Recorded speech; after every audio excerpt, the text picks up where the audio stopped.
The Alien War Council gathered in a grand chamber, high above the capital world of the Zorith Dominion. The room was filled with the galaxy's most powerful military minds, generals, admirals, and warlords from dozens of species, each with centuries of experience in warfare.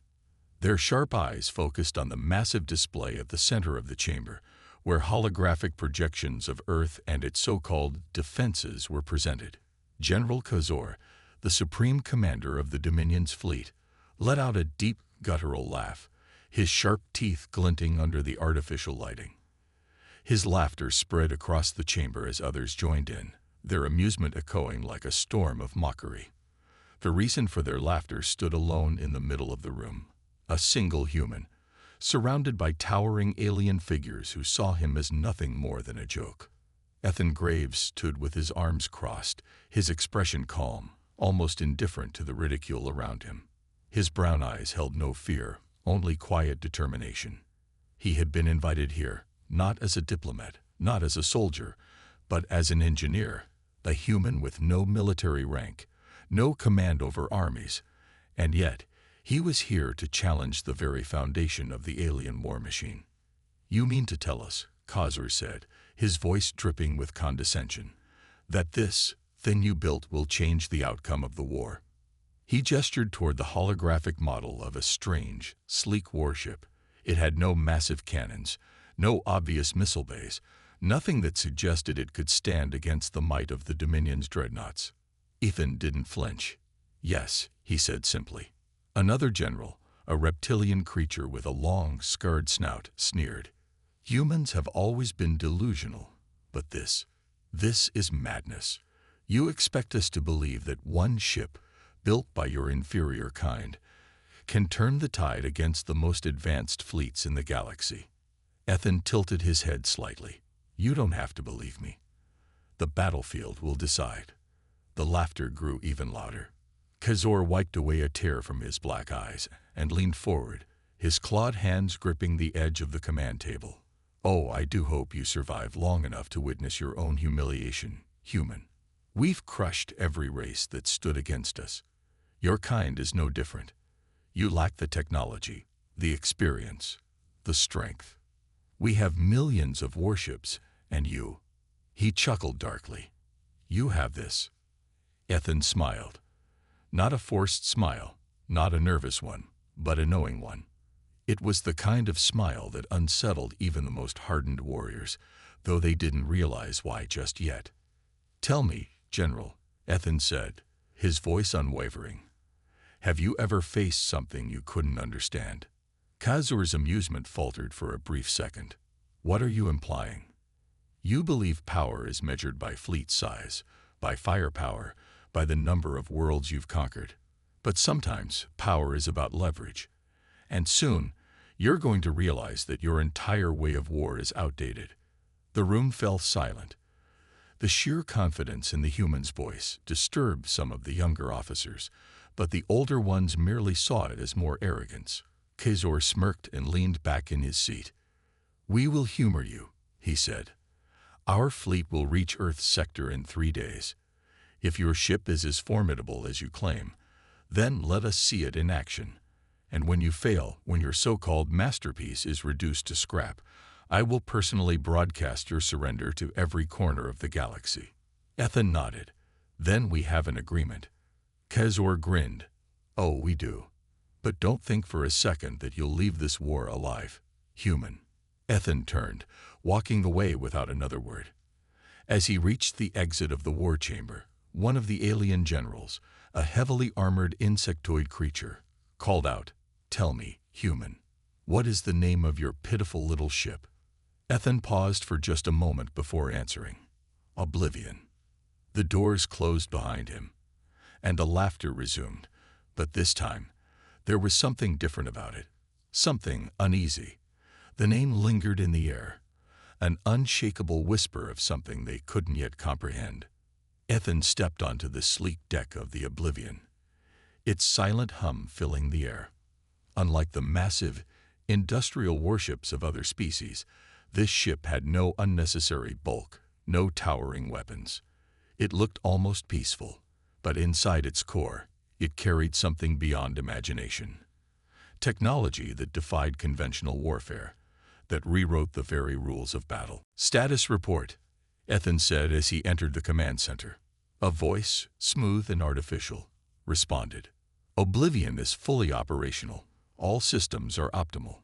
The enemy fleet is expected to arrive in 72 hours. Ethan exhaled slowly. This was it. The moment he had worked for, sacrificed for. Humanity had always been seen as weak by the greater galaxy, but that was because the galaxy had never seen them truly fight. They had spent too long underestimating Earth, laughing at its people. That laughter would soon turn into something else. Fear. The Zoreth Dominion's fleet arrived precisely on schedule. Their ships numbered in the hundreds, colossal dreadnoughts, swift destroyers, and swarms of automated fighters, all converging toward the outer edge of the Sol system. It was a force designed to annihilate civilizations, not fight mere battles. Against this overwhelming display of power, there was no human fleet waiting, no defensive formations. There was only silence. From the bridge of the Zor Vonak, the Dominion's flagship, General Kezor observed the battlefield with his usual confidence. The holographic map showed nothing but the lifeless void of space. No human warships had come to meet them. There were no orbital defense platforms, no hidden fleets lying in wait. It was as if humanity had already surrendered. Kezor's second-in-command, Admiral Voktal, stepped forward, his reptilian scales shimmering under the dim lighting. "It appears the humans have finally accepted their fate. There is no resistance."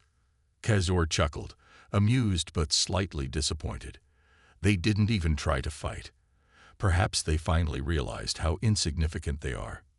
Voktal let out a small hiss. "Then what of their engineer, Ethan Graves? He spoke as if he had something capable of challenging us. Where is his ship?" Kezor smirked. Perhaps it was nothing more than empty human arrogance. If he truly had a weapon, we would have seen it by now. "Begin advancing. If they will not fight, we will burn their planet to ash."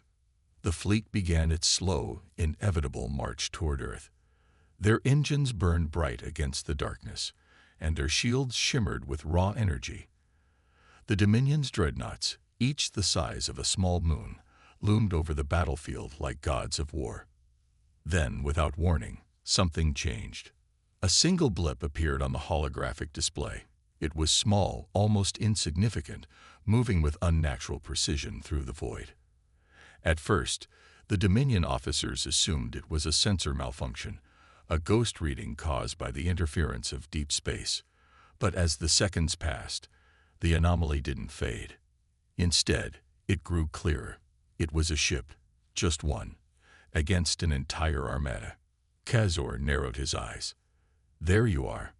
The command room filled with quiet murmurs as the officers analyzed the vessel. It was nothing like the warships of the Dominion. It lacked the towering weapons of destruction, the bulky armor, the massive reactor cores. It had no visible thrusters, no energy output that could explain its movement. Yet, it was advancing toward them with a confidence that sent a ripple of unease through the ranks. Ethan's voice suddenly crackled through the comms, calm and composed. "This is Ethan Graves of the Oblivion. I'm offering you a chance to turn around. Leave now, and I won't have to demonstrate what this ship can do." The War Council erupted into laughter. The idea that a single human ship could pose a threat to the most powerful fleet in the galaxy was beyond ridiculous. Kezor leaned forward, a smirk curling his lips. "Fire upon the human vessel." The order was immediate. 100 ships locked onto Oblivion and unleashed a barrage of plasma torpedoes, energy lances, and kinetic warheads. The sheer amount of firepower was enough to obliterate a planet. There was no possible way anything could survive it. But then, something impossible happened. The instant the weapons reached Oblivion, it disappeared. Not an explosion, not a shield impact. One moment it was there, the next, it was gone, vanished from existence. The battlefield was silent, the explosions detonating harmlessly against empty space. The Dominion officers stared in stunned confusion. Where did it go? Voktal hissed, scanning the readings. I detect no debris, no warp signature, no cloaking field. Khazur's eyes darted around the battlefield. Find it. Now. Before they could react, Oblivion reappeared, behind them. And then the first Dominion warship exploded. There was no visible attack, no beam of energy, no missile streaking through space.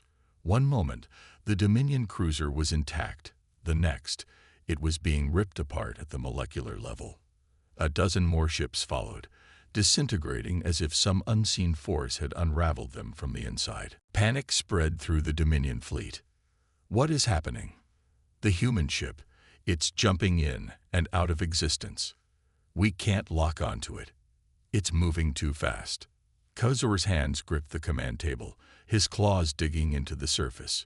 This wasn't possible. This defied every known rule of warfare. Ethan's voice returned, still calm, still unshaken. This is your last warning. Turn back now. Khazur's rage boiled over. All ships, fire at YL. Burn it, from the stairs. The Dominion fleet unleashed another full-scale attack, but it was useless. Oblivion danced through space like a phantom, appearing and disappearing in unpredictable patterns. Every time it reappeared, another Dominion ship was erased from existence. It wasn't a battle. It was a massacre.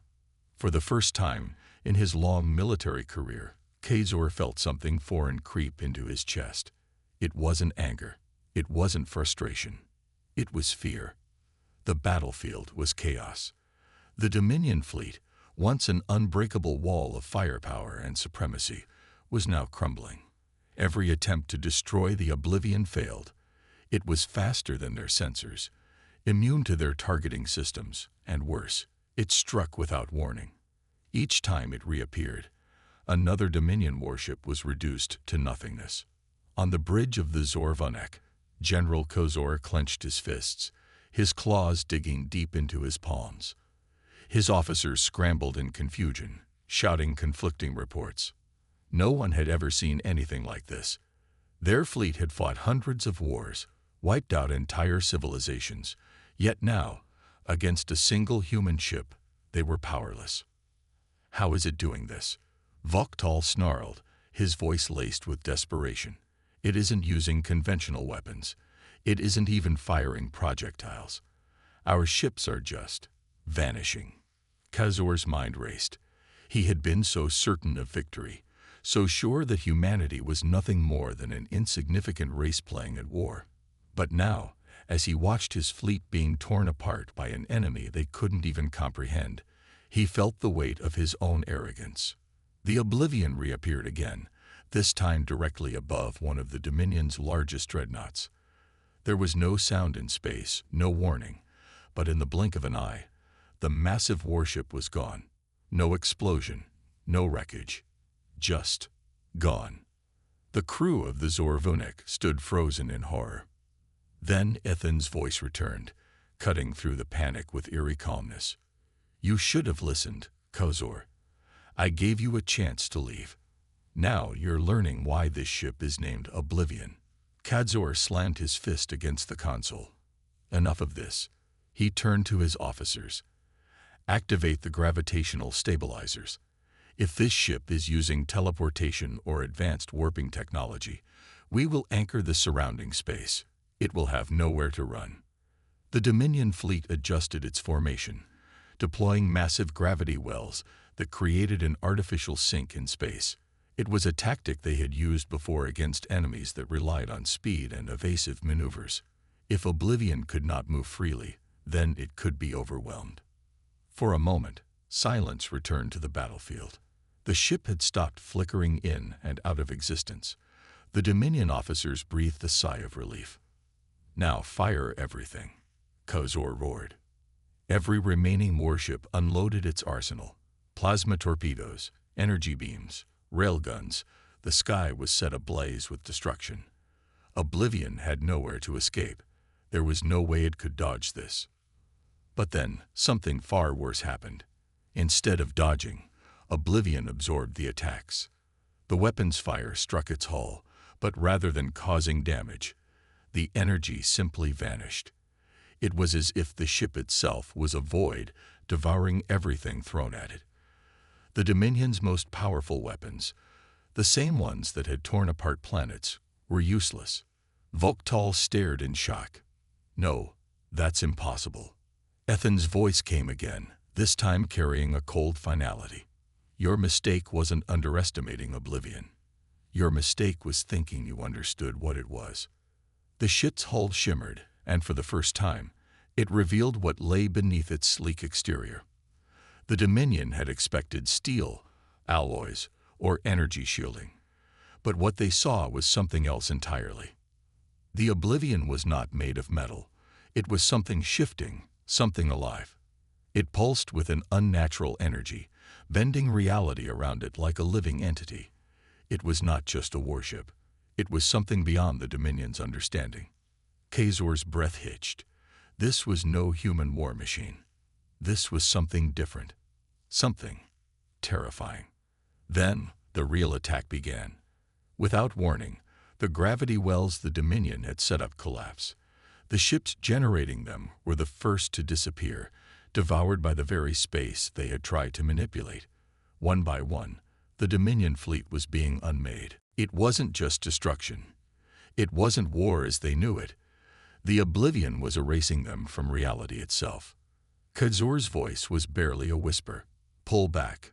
Voktal turned to him in shock. "What?"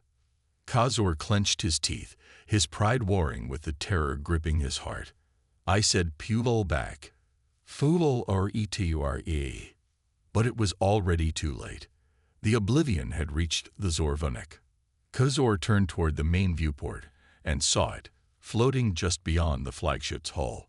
For the first time, he got a clear look at the ship that had decimated his fleet.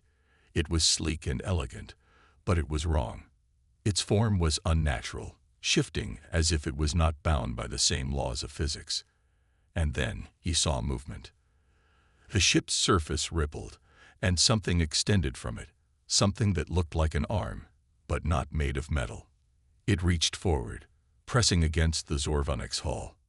The command deck shuddered. Systems flickered and died. The artificial gravity fluctuated. Kazor watched as his officers, his soldiers, began to disintegrate before his very eyes. He screamed in rage. "What are you?" Ethan's voice was the last thing he heard. "You wanted to see what humanity was capable of. Now you know." The Zorvonik, the pride of the Dominion fleet, vanished into nothingness. And then there was only silence. The remnants of the once mighty Dominion fleet drifted in the void, scattered like debris in a forgotten battlefield. Where once stood an unstoppable armada, there was now silence. An eerie, chilling silence that wrapped around the survivors like a suffocating hand. Ethan Graves sat in the captain's chair aboard Oblivion, his expression unreadable as he observed the wreckage. The ship's interface pulsed with an almost organic glow, responding to his thoughts, adjusting itself in perfect harmony with his will. He had given them a chance. He had warned them, but they had refused to listen. Across the shattered battlefield, the surviving Dominion vessels scrambled to flee. Engines flared as destroyers and cruisers made blind jumps into the void, desperate to escape the nightmare they had unleashed upon themselves. The fear was evident, radiating even through the silent blackness of space. But Oblivion was not finished. A voice broke through the Dominion's emergency frequencies. General Kazor's second-in-command, Admiral Voktal. His reptilian features were contorted in terror as he broadcast a message to all remaining ships. "This is Admiral Voktal to any surviving vessels. Fall back. Fall back. The battle is lost. I repeat, the battle is lost. This is no ordinary human weapon. It is something else. It is a monster." Ethan watched the transmission with quiet intensity. They finally understood, but it was too late. He tapped the console, and Oblivion responded instantly, shifting into motion. The ship did not accelerate in a traditional sense. It simply was in one place, and then it was not, appearing instantly above the fleeing Dominion warships. From the bridge of his battlecruiser, Vauxhall looked up just in time to see Oblivion descending upon them like a phantom. The unnatural vessel cast a shadow over his ship, blotting out the distant stars. "No, no, get us out of here," he screamed. But there was nowhere left to run. A ripple spread across Oblivion's surface, and suddenly the stars themselves seemed to bend. A distortion wave erupted from the ship, warping the very fabric of space around it. The fleeing Dominion ships caught in its radius stopped moving, not because their engines failed, not because of an external force, but because they were no longer there. They had been erased. The Dominion fleet was no more. Inside his ship, Ethan exhaled slowly. It was done. He had not wanted this battle, had not sought destruction. But the galaxy had long mistaken humanity's patience for weakness. Today, that illusion had been shattered. A notification pulsed on his console. A transmission was coming in, not from the Dominion, but from Earth's military command. Ethan accepted the link, and the image of a high-ranking officer appeared before him. "Mr. Graves," the officer said, his tone carefully measured. "Reports are coming in. The Dominion fleet has been annihilated." Ethan nodded. "Yes." A pause. The officer shifted in his seat. "The technology you used, the capabilities of that ship, this was not standard military issue." "No, it wasn't," Ethan agreed. "Then I have to ask, where did it come from? What exactly is Oblivion?" Ethan leaned back, his fingers tapping the armrest. "That was the question, wasn't it? Oblivion isn't a weapon," he said finally. "It's an idea. A message to anyone who believes humanity can be conquered." His gaze hardened. "And that message is clear. We are not prey. We are not weak. If you come for us, you had better be ready to pay the price." The officer stared at him for a long moment, then nodded slowly. "Understood." The transmission ended. Ethan exhaled, turning his gaze back to the endless expanse of space. The battle was over, but the message would spread. The Dominion was not the only empire watching. Other galactic powers had seen what had happened here today. Some would fear humanity. Others would seek to challenge them. It didn't matter. Because now, they all knew the truth. Humanity was not to be underestimated. And if anyone tried again, Oblivion would be waiting. The Dominion had fallen silent. What was once a proud empire, rulers of countless worlds, conquerors of civilizations, was now reduced to whispers of fear spreading across the galaxy. The battle was over, but the war had just begun. Ethan Graves sat on the bridge of Oblivion, his fingers lightly tapping the console as reports flooded in from Earth's intelligence networks. The destruction of the Dominion's fleet had sent shockwaves across the known galaxy. Some empires were now reconsidering their stance on humanity. Others were watching with cautious curiosity. And a few, those arrogant enough to believe they could succeed where the Dominion had failed, were already planning their next moves. He could feel it. War was coming. A soft chime alerted him to an incoming transmission. He activated the console, and the face of Admiral Rachel Vasquez appeared on the screen. She was one of the highest-ranking officers in Earth's military, a woman known for her sharp mind and ruthless efficiency.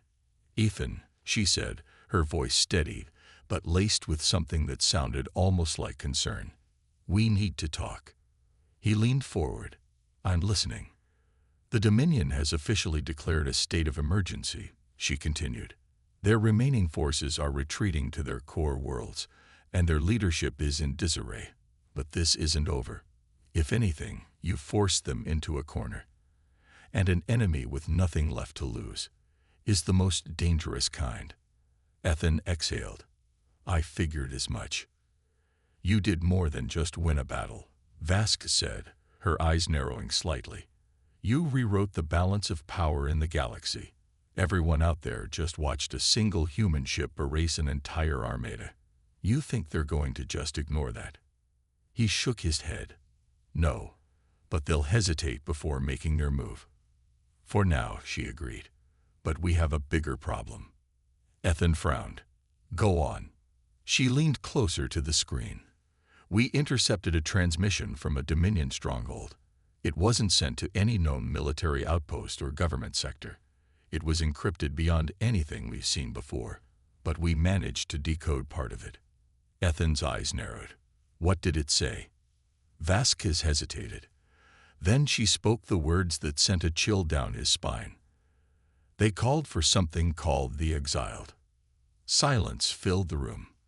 Ethan had never heard of it, but the way Vasquez said it, the way the weight of those words hung in the air, it meant something.